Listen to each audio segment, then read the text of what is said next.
விளக்கத்தை நமக்கு உணர்த்தியுள்ளார்.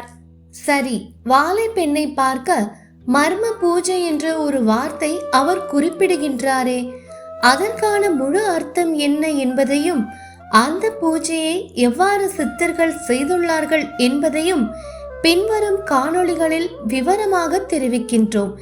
இதில்தான் முக்கியமான சூட்சுமம் ஒன்று அடங்கியுள்ளது. வாழை பெண்ணை பற்றிய சூட்சும குறிப்புகளை ஒரு நிகழ்ச்சியில் சொல்லிவிட முடியாது. காரணம், எத்தனை பகுதிகளாக வரும் என்பதை சித்தர்கள் போற்றி வணங்கிய வாழை பெண்ணின் ஆசிர்வாதம் பொறுத்தே இந்நிகழ்ச்சி அமையக்கூடும்.